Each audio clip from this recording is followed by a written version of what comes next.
बिरहन के भाव बा परदेसी बलमुआ गवना करा के प्रदेश चल गए अकेले छछनत तारी कोहको तारी ये राजा जी इस जवानी जब खत्म हो जाए ता करो का करो जब ले बात लेकर आनंद ली ठंडी में गवना करो ले तो ठंडी के मजा ली। औरत कहती है कैसे बबुआ कैसे कि चढ़ली जवानी मचावे पारसानी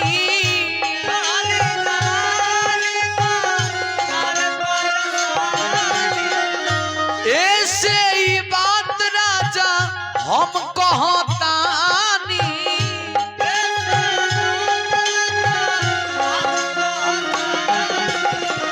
तोहरे खिसी हो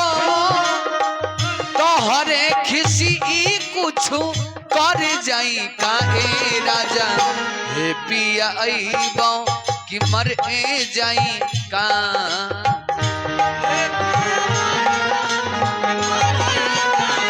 आहा हे राजा अइबो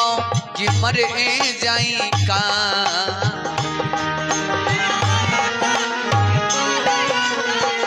वाह मास्टर वाह वाह देखिए भैया द्राव जोड़ा हो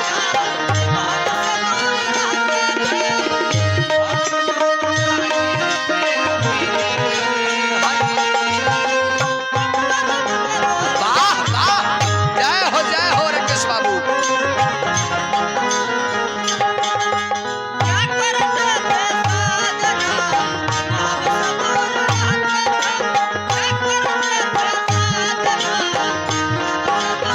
परमाल जी प्रिंस बाबू कृपा बाबू आए हैं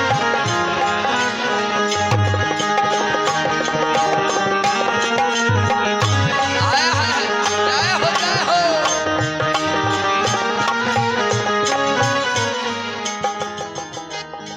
शादी भइला के बाद एगो लड़का ना होके तोरा रुपया कमा के का करो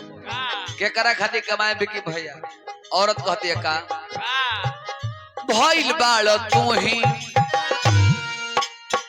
कमाए वाला बड़का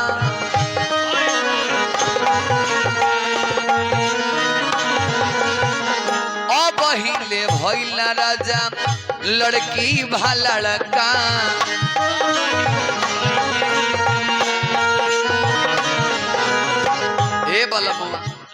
भइल बाड़ तोहे कमाए वाला बड़का अब हिले भइल राजा लड़की भलड़का ए बलम मन करे रेलिया से हो मन करे रेलिया से लड़ जाई काहे राजा पिया अइबो कि मर जाई का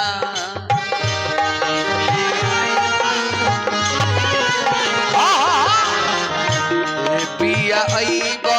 कि मर जाई का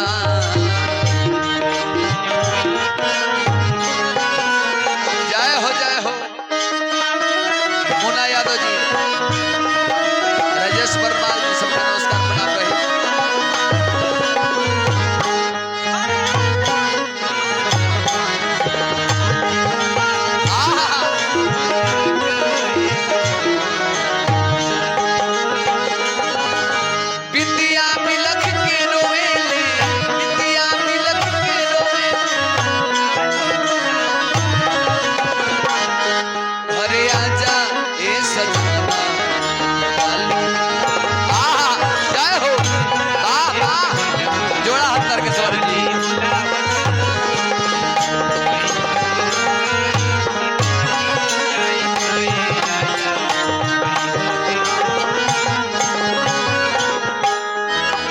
औरत कहती है का नोट खाती घोट दिहल गालाया रमान के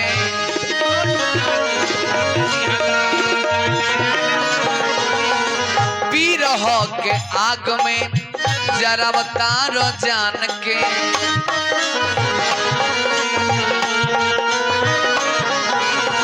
ये भी कि भैया सब रुपया जो ना करा दे, रुपया खातिर लोग देश से विदेश चल जाता, देश से लोग प्रदेश चल जाता, काहे खातिर 2 रुपया खातिर। बाकी औरतिया कलश काहे राजा जी नोट खाती घोट दिहल गला आर मान के।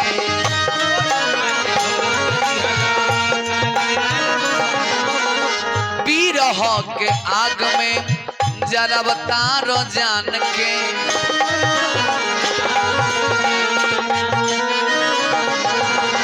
अब ऐसन खीस बरता डाल के किरासन तेल हो, डाल के किरासन तेल जर जाई काहे राजा, डाल के किरासन तेल जर जाई काहे राजा। पिया अइबा कि मरे जाई का हो,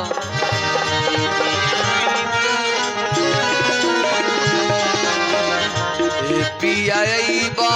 कि मरे जाई का हो।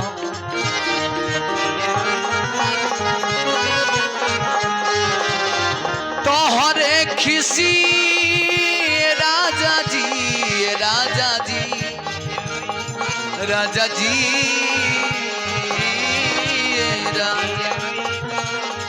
तोहरे खिसी कुछ कर जाई काहे राजा। पिया अइबा कि मर जाई का, पिया अइबा कि मर जाई का, पिया अइबा।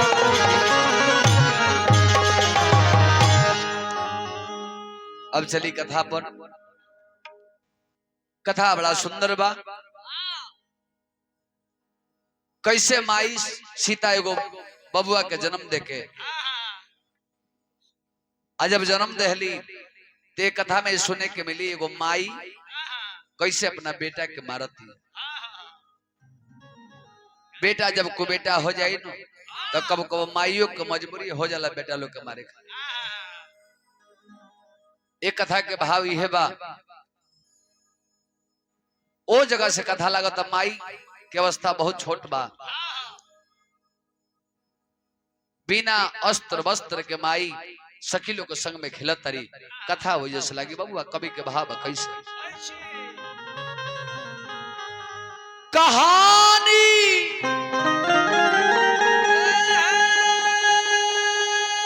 हर कहानी, अरे कहानी बिकी भैया कि माई बेटा के सुनाई ले कहानी। तब भाव पूर्ण के में रही कि माई बेटा के सुनाई ले कहानी,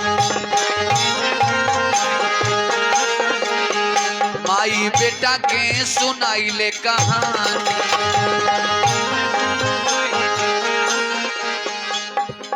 भइले जन्म आइल बाटे लड़ी कैया,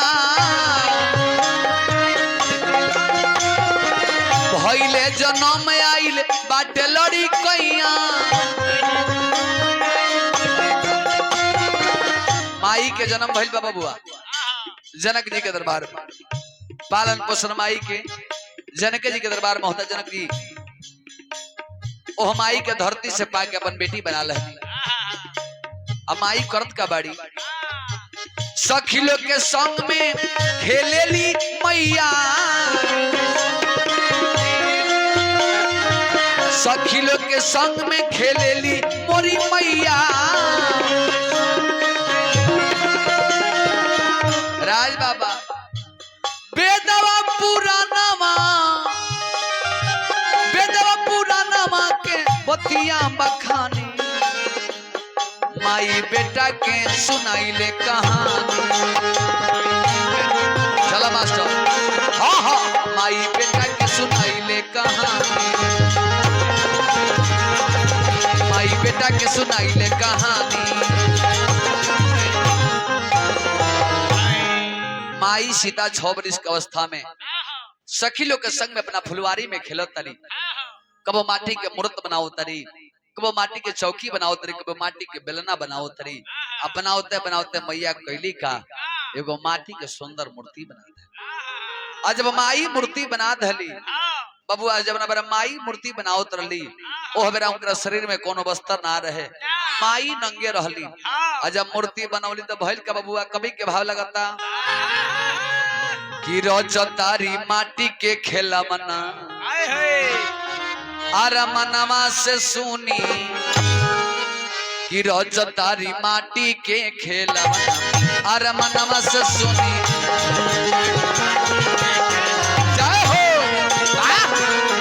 रज तारी माटी के खेला मना आरा मनवा से सुनी।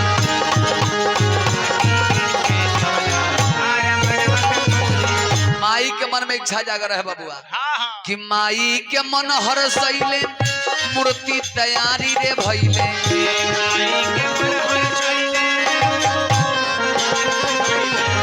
माई के मन हर सैले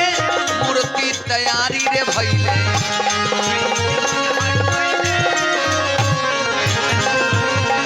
ब्रह्मा जी डोलले बाड़े जनवा आरा मनवा से सुनी।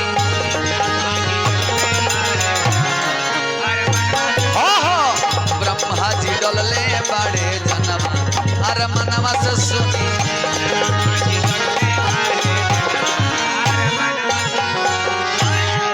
जब माटी के मूर्ति बना दहले बड़ी, जब माई माटी के मूर्ति बना दहली, भगवान ब्रह्मा जी कैले का बबुआ ओह माटी के मूर्ति में जान डाल दहले। जब जान डालले आ जब माटी के मूर्ति लागल बोले माई माई कह के, तब भइल का बबुआ रे, अरे माई माई कही के बोलवलो तो माई घबराई अरे गईलिएरा। यह बात हो हमरा चौहान जी के बात याद पड़त। हरे माई माई कही के बोलवलस तो माई घबराई गईलिएरा। जय हो बिकी भैया, हमरो मरो माई माई कही के बोलवलस तो माई घबराई गई। कौन हम करब उपाय तो माई घबराई गई।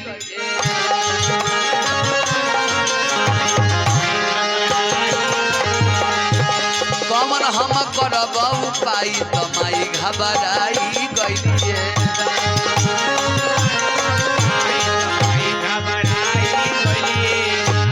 कैसे में मुहावा देखाई तो माई घबराई गईलिए।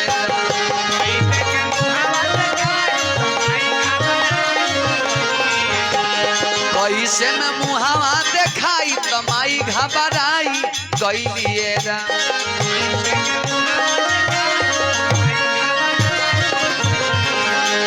कौन हम करब उपाय तो माई घबराई गईलिए। जय हो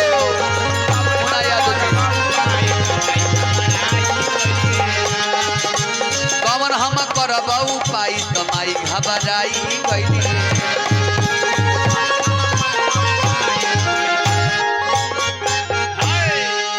भइल का बबुआ,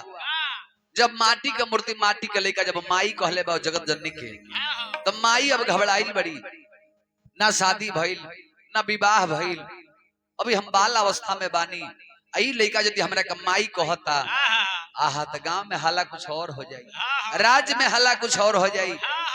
माई कहली जे हम तोरा के बेटा मानो, बाकी हमार कहल करब तब। कहलस हे माई तू जौने कहबू तौने हम मानो। काहे कि लड़का के जब जन्म भइल ओह बेरा लड़का जब अपना माई के देखले बा तो माई के शरीर में बस्तर ना रहे और ना ही वो लड़का के शरीर में बस्तर रहे। कहलस जे कह का कहे चाहत रू। कहलिए वो काम कर, हम जहाँ भेज तनी तहाँ चल जो। वही जगह समय आई भेंट होई, हम तोरा के यही अवस्था में फिर भेंट करब। कह तरी कैसे बबुआ रे, लइका चलल बा कि बेटा चलल बाटे अरे धोई के अरे डगोरिया हरे डगरियाना लेकल से माई हमरा का स्थान दो, हम कहाँ जाई, कहे कि तू ही हमार माई बड़ो, हमारे दुनिया में केहू बा ना। माई कहली बबुआ चल जा उत्तराखंड में तत्सिंह पर्वत कवरा, वही जे तार बसेरा हो कि बेटा चलल बाटे धोई के हरे डगरियाना, हरे डगरियाना त देखी पहुंचल बाटे पर्वत के ऊपरियाना, देखी पहुंचल बाटे पर्वत के ऊपरियाना।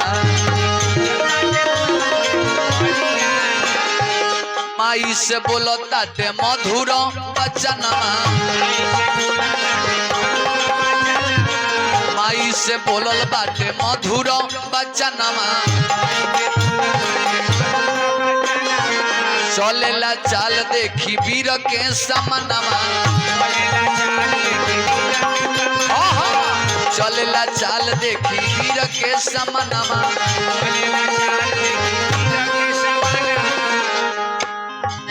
देखी कैसन ओह मेरा माई बेटा के प्रेम बा। जब एगो माई छोट बालक के भेजत तारी, ओह माई के दृश्य देखे लायक होई, ओह बेटा के दृश्य देखे लायक होई। बेटा रोवता कहता का ये माई कि माई माई कहि के छोड़ले बा हरे नगरियाना, नगरियाना देखी पहुंचल बाटे पर्वत के ऊपरियाना, देखी पहुंचल बाटे पर्वत के ऊपरियाना। यह माई से विदा लेके लइका गइल उत्तराखंड में तत्सिंह पर्वत पर जाकर आ भगवान के ध्यान लगल, ब्रह्मा जी के तपस्या कैले बा। बबुआ कैसे हो कि पूजला ब्रह्मा के चरणमा हो, अरे दर्शनमा दे दो बाबा हो। तब करत लइका कहत का तब पूजला ब्रह्मा के चरणमा हो, दर्शनमा दे दो बाबा हो।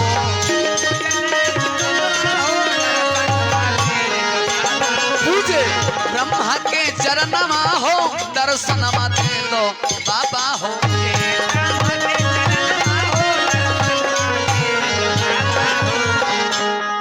दर्शनिया दे दो बाबा हो, दर्शनमा दे दो बाबा हो।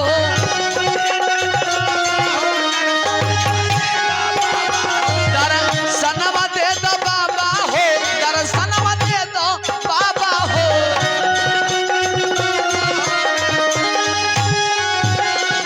हम कुछ मांगत नहीं रे बस अमर कदना बदनमा हो, दर्शनमा दे दो बाबा हो।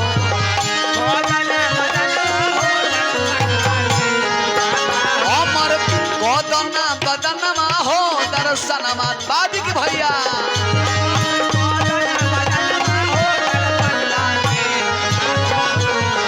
तब कैलस भारी बनल बात असुरारी,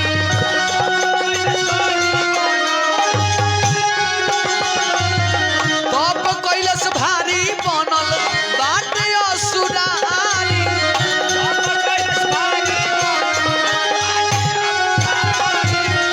दुनिया में जिए ना भी अभी हो विचार,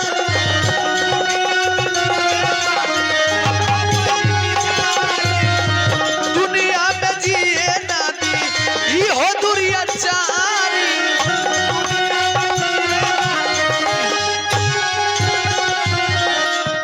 स्वयं ब्रह्मा जी मूर्तिमान होकर प्रकट होके अब वरदान देता नहीं तो भइल का बबुआ तो वज्र के बनल बा बदनमा हो, वज्र के बनल बा बदनमा हो, दर्शनमा दे दी बाबा हो।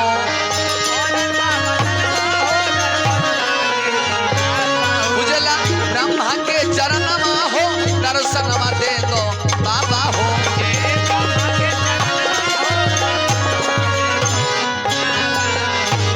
ब्रह्मा जी सोमा का दर्शन दहनी कलश पितामह मुझे अमर बना दिया जाए। ब्रह्मा जी कले मृतलोक हो बबुआ जे आवे लायक ने एक दिन ओकरा मरे के पड़ेला, कुछ और बर मांगो। कलश मांगो मन चाहा बर चाहे जौन मांगो तो दे हो। ब्रह्मा जी कले हो मांगो तेरा का चाही तू जौने मांगबो तौने दे हो। कलश हमरा के ऐसन वरदान दी जे हमरा शरीर पे केहू प्रहार करे, यदि केहू अटैक करता हमरा शरीर से यदि कहूँ को ब्लड नीचे गिर जाओ तो हमरा ऐसा हजारों को रूप बन जाओ। कल जाता रही है चाहे तो मस्तु ऐसा ही होगा जाओ बस। अब यह प्रदान पौलस ओह बेरा ओकर नाम शास्त्रा बाहु हो गई। आ जब शास्त्रा बाहु भइल बबुआ लागल एक छत राज करे खातिर, लागल राज करे। कथा यही जो रहती है, आके कथा अगला भाग में देखिए। अब ये भइल का बबुआ माई धीरे धीरे सियान भइली। उन्हें महाराज दशरथ के हैं 4 गो पुत्र भइले, राम लक्ष्मण भरत शत्रुघ्न। विवाह भइल, विवाह भइले के बाद से वनवास भइल, वनवास भइले के बाद से रावण माई का अपहरण करके लेके गइल बा। राम जो ने रावण पर विजय प्राप्त कइले बा, सारा राक्षस के वध कइले के बाद से स्वयं जय गौरी प्रमाण मिलेला। स्वयं भगवान नारद के कहला पर स्वयं दुनिया के मालिक राम माई के 9 दिन में 9 गो देवी के पूजाई कैले बा। वही से माई अमोक बांध दहली, वही से रावण मराई। आ जब रावण के मार के भगवान आइल बने अयोध्या में ते नगर में खुशी मच रहल बा। कवि के भाव लगता कैसे राजधानी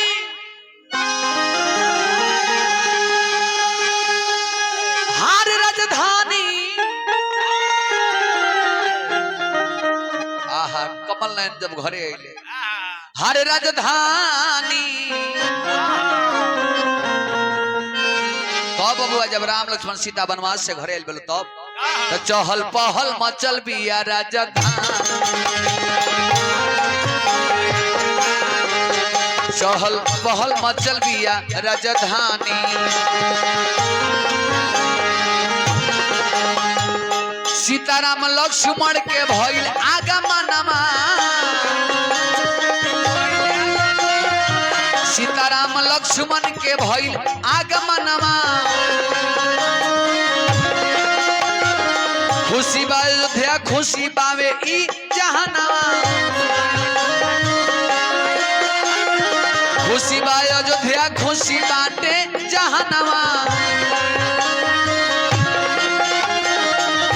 भैया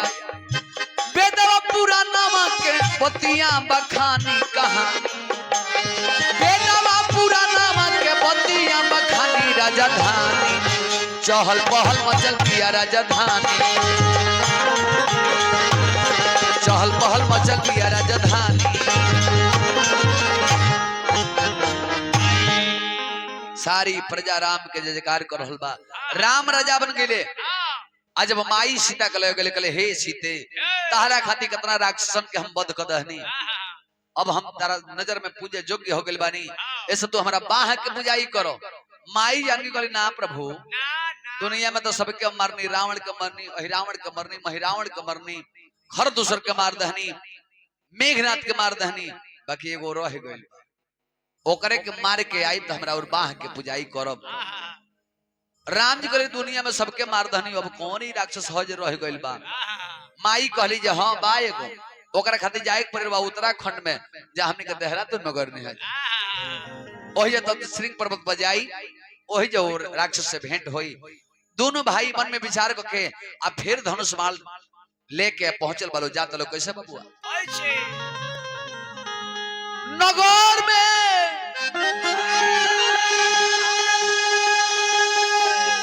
हरे नगर में,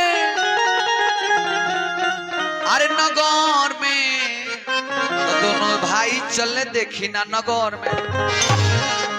देख रहे कितने तेजी में लेबे बा। हरे नगर में नगर में नगर में बबुआ बिकी भैया तो दोनों भाई चले देखी ना नगर में, दोनों भाई चले देखी ना नगर में। आगे आगे राम पीछे लक्ष्मण भाई बिकी भैया तो आगे आगे राम पीछे लक्ष्मण भाई, आगे आगे राम पीछे लक्ष्मण भाई। कैसन असुरे कर पता ना पूछाई सोचता रे दोनों भाई अरे चले ले डगौर में नगौर में तो दोनों भाई चले देखी ना नगौर में दोनों भाई चले देखी ना नगौर में भाई लिखा बबुआ रे ये है राम लक्ष्मण दोनों भाई गइल बालो तत्सिंग पर्वत पर औ सूतल बा चारों ओर नजर घुमा के देखले बालो केहू केहू लौकत नहीं खे राम जी कुछ के बाण उठा के आ धनुष पर चढ़ा के प्रहार के लिए बड़े अह बाण जाके ओकरा छाती में लागल आ जैसे छाती में बाण लागल ओकरा शरीर से रक्त गिरे हजारों शास्त्रा बाबू हो गए आ उठल राम लक्ष्मण का मूर्छित क के फिर सुत गए आ जैसे मूर्छा टूटल बा बबुआ अब राम जी लक्ष्मण जी धनुष के टंकार भरले बलो आ लड़ाई खातिर तैयारी होती है कैसे कि लड़ैया दोनों दलवा में भई कि धर्म पाप के भइल बा भिड़ैया लड़ैया दोनों दलवा में आहा भाव लागल बाबूआ कि धर्म पाप के भइल बा भिड़ैया लड़ैया दोनों दलवा में यही में हमारा विकी भैया छपरा में जिला में अपना जिला के भाव लोग कैसे गावला मास्टर धर्म पाप के भई बारे भीड़ आइया हो लड़ैया दोनों तलावा में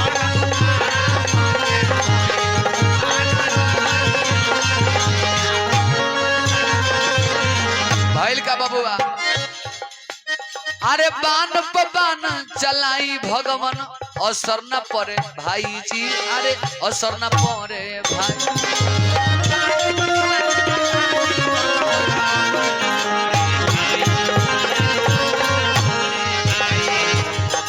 एक से हजार रे भइले लोहाना रोकाइले जी अरे लोहाना रोकाइले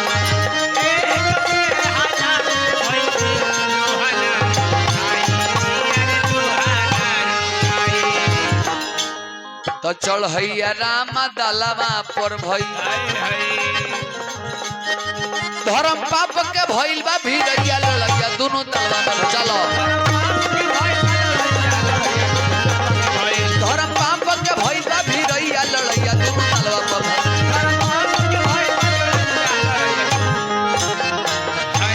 एक और से शस्त्रा बाबू बाण पर बाण चलावता एक और से राम लक्ष्मण दोनों भाई के चारों तरफ से घेर के जैसे जैसे ओकरा शरीर से रक्त गिरत जाओ हजारों संख्या में शास्त्रा बाबू हो जाओ आ चारों तरफ से घेर के जैसे मारे चले बा आ वो समय में मैया जानकी सिंगार करतरी ऐने के सामने आ तले नारद बा के आगमन होता बबुआ नारायण नारायण भइल का बबुआ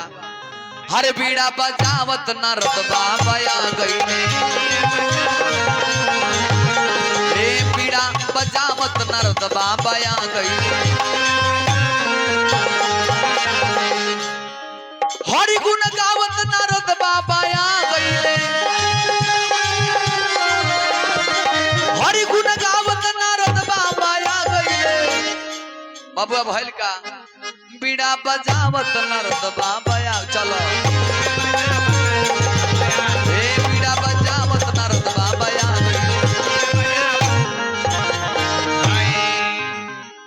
सिंदूर के डिबिया लेके माई जानकी सारा सिंगार के लिए कबा से सिंदूर जैसे लगावे जात रहली तल नारद बाबा पहुंचल बानी कहले हे माई रौरा हे सिंगार करतनी अरे और जौन सुहाग बा तौन खतरा में बा राक्षस चारों तरफ से घेर देले बा अयो मारी की तब मारी कर कोनो गारंटी नहीं खे ए सब रोवा लगे नहीं हां कोनो उपाय लगाई जब इतना बात जब माई जान के सुनली ना कपड़ा का सहूर बा ना देह के सहूर बा भइल का बबुआ रे कि तबले अरे चलली फाटकारी लाला कारत हो माई हो तबले चलली फाटकार लाला कारत हो माई हो तबले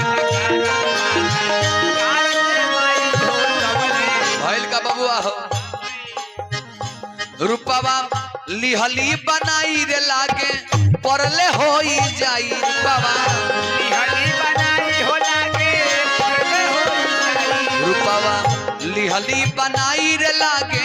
परले होई जाई रूपवा लिहली बनाई हो लागे हो रूपवा लिहली बनाई रे लागे परले होई जाई रूपवा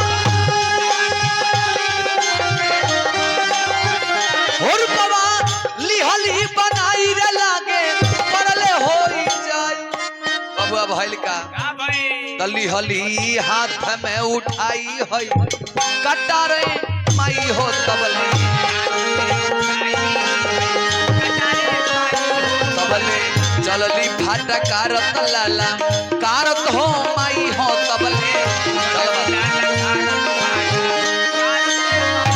तबले चलली फाटा कारत लाला कारत हो माई हो तबले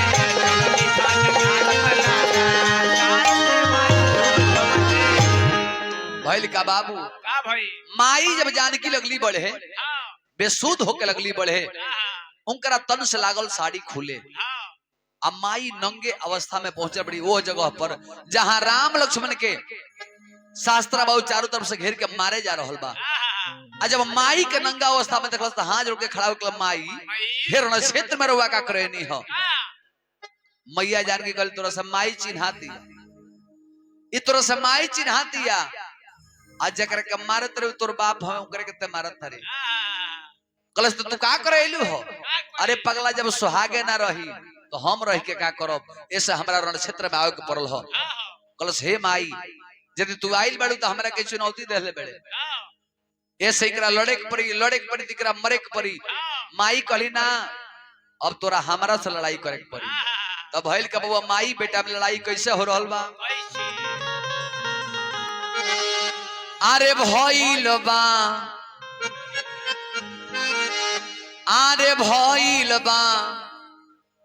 हारमोनियम मार साहब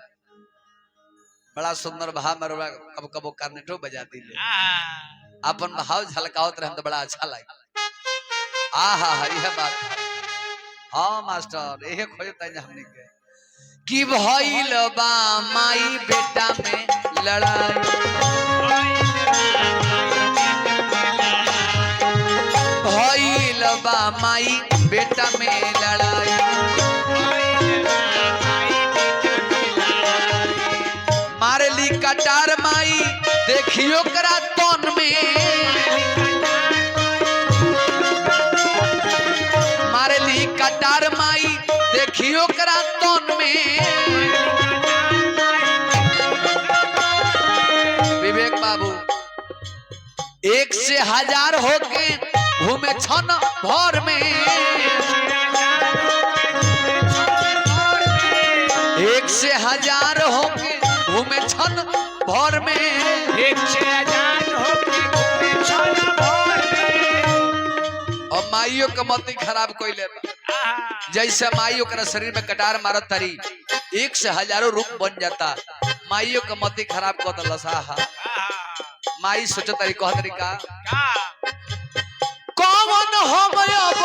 करबो उपाय कौन हम अब करबो उपाय भइल बा माई बेटा में लड़ाई बाबा भइल बा माई बेटा में लड़ाई भइल बा माई बेटा में लड़ाई जब माई कटार पर कटार लगली मारे ओकरा शरीर से लागल ब्लड गिरे लागल हजारों शास्त्रा बाहु रूप लागल धरे और माई के माथा खराब भइल माई ओकरा वरदान के बारे में ना जानत रहली जब ओकरा वरदान के बारे में माई के पता लागल तो कैली का बबुआ माई अपन खपर धारण कैले बड़ी एक हाथ में कटार एक हाथ में खपर माई धारण कैली जीभ निकाल के आ लगली काटे मुड़िया आ मुड़िया काट के लगली मुंडमाल बनावे बहिया काट के लगली अपना डाणवा पर लपटे तनमा के ढांके आ खूनवा लगली जरावे पिए बबुआ भइल का बड़ा पुरान भाव लगता यह मोड़ी के माला के मुंडमाल बनौले बड़ी बहिया काट के डणवा पर लपेटले बड़ी भाव लगल बहुत पुराना बबुआ रे कि रोवेली धरतिया धई के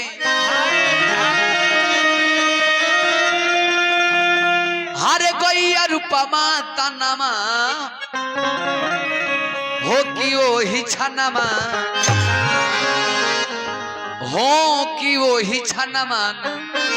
तो माई कैली घोर गाल जनमा हो कि ओही छनमा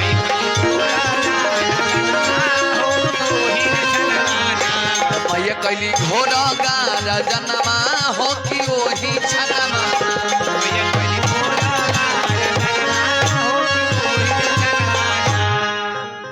और भइल का बबुआ अरे रूपवा भायाउन माई दहिले रहली जहिया जहिया माई वो रूप के पकड़ल भइल का अरे रूपवा भायाउन माई धइले रहली जहिया अरे रूपवा भायाउन मैया धइले रहली जहिया अरे दहलल करे जो ओह दिन पपिया के तहिया देखी भैया अरे मुदई के मुड़िया काट डंगली गाना दानमा हो कि ओही छनमा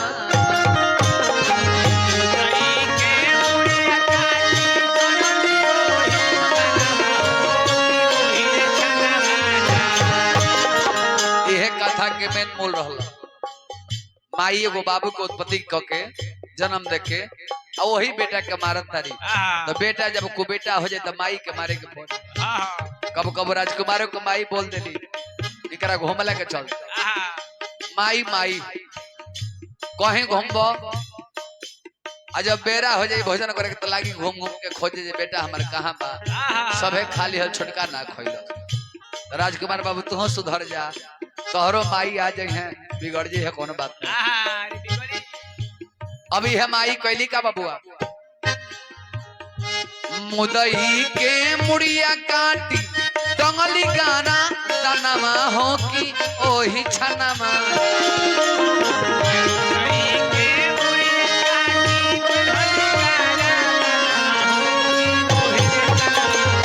तो माई कैली घोड़ा गाना जनमा हो कि ओही छनमा माई कैली घोड़ा गाना जनमा हो कि ओही छनमा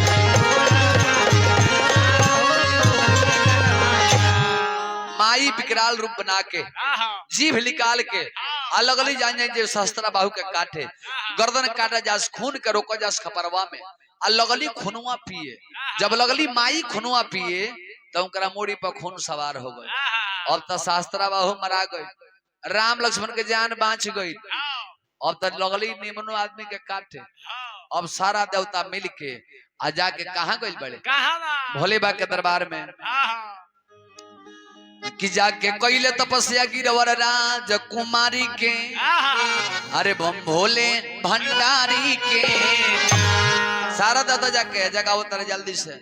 उठ जाए के बाद भाई है लग जाई तो जाके कैले तपस्या गिरवर राज कुमारी के बम भोले भंडारी के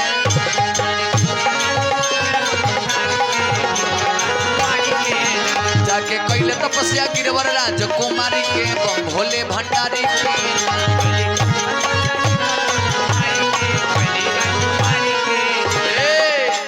तो बाबा बासहा पर चढ़ के अइले आके लगही खड़ा हो गइले का बात बताओ लो तो बोलो बर मांगो ये बबुआ लाला कारी के अरे बम भोले भंडारी के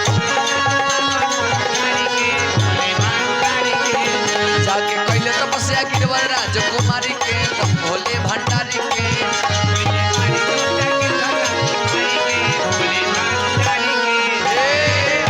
सारा देवता मिल के जाके अब महादेव जी के दरबार में जय काट लगाओ तो महादेव की बोलो का बात हो काहे आइल बड़ो भोले बाबा का करे आइल बड़ो अतः महाराज रे बस के बात बा ए दुनिया में केहू रोकी ना माई विकराल रूप बना ले बड़ी ओइली है शास्त्रा बाबू के मारे तो निम्नो आदमी के मारल चालू कर दिले भोले बाबा हमारे में कौन रोल बा अतराव रोल कोनो नहीं खे खाली जाकर रास्ता वहां के भटका देवे के बा काहे कि जेकरा ऊपर खून सवार हो जाला ओ मेरा माई के जौन शरीर है खाली ऊपरे ताकस नीचे ध्यान ना दिस आज चलल बाड़ी वही राह में भोले बाजा के सुत गईले माई के जब दहिना पैर जब महादेव के छाती पर पड़ल आ जब नीचे तकली तब महादेव जी जब लौकनी तब माई कैली का लाजे जीभिया निकाल दली आ जैसे जीभ निकल ली पूरा जाने इंडिया के सोशल मीडिया कैमरा वाला लोग अपन कैमरा लेकर तैयार होके आ सड़क पे फोटो खींच के कैलेंडर बना के टांग दी अब भइल का बाबा माई वजह से अयोध्या में गई बड़ी आ जाके को भवन में घुस गई आ जब को भवन में घुस गई अब सारा नगर में हल्ला हो गई के कई गई तो राम वन में गईले दशरथ के खैली अभी गई बड़ी अभी का करिए धरिए भगवान जानत राम जी गई बड़े माई जानकी के मनावे कहले का बात हो काहे को भवन में कुछ कहो माई कहली हमरा के वरदान दी दुनिया के मालिक राम कल हमने रघुवंशी हैं जा रघुकुल रीत सदा चली आई प्राण जाई पर वचन न जाई एगो का दो तीन गो मांगल कहली ना ये कहीं गो चाही दे सकिले रवा दुनिया के मालिक राम जी कहनी हम मांगो जौने मांगबो हम तौने दे दे हम माई जानकी कहली हे प्रभु रवा नाम से आगे है दुनिया में सबसे पहले हमार नाम आवे के चाहिए हमरा करवा इहे वरदान दी दुनिया के मालिक मर्द अपसम श्री रामचंद्र महाराज कहनी जा ए दुनिया में इस जगत में केहू नाम ली तो हमारा नाम के पहले तहार नाम ली तो ये से लागल गवाए सीताराम सीताराम सीताराम जय श्री जय बोले भाई में बबुआ हो कि घाटा छा गई है हरे बहार आ गई यही भाव में कहे के बा कि श्री सीताराम बोलो कि हरि जी के नाम बोलो कि श्री सीताराम बोलो कि हरि जी के नाम बोलो कि श्री सीताराम बोलो कि हरि जी के नाम बोलो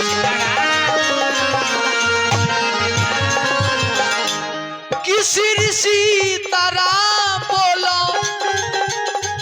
हरि जी के नाम बोलो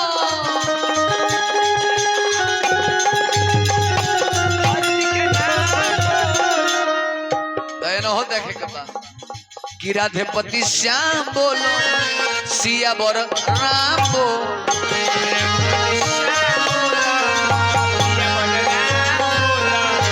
श्री सीताराम बोलो कि हरि जी के नाम बोलो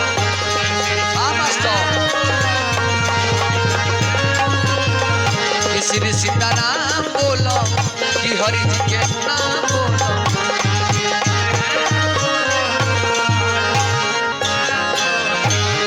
एह गान बजाने एह कथा में कोनो प्रकार के त्रुटि भइल होई त अपना घर के लइका जान के रो सब क्षमा करब फिर हमनी के अगला भाग में नया कथा लेके आइब जा आशीर्वाद प्यार बनल रहे जय श्री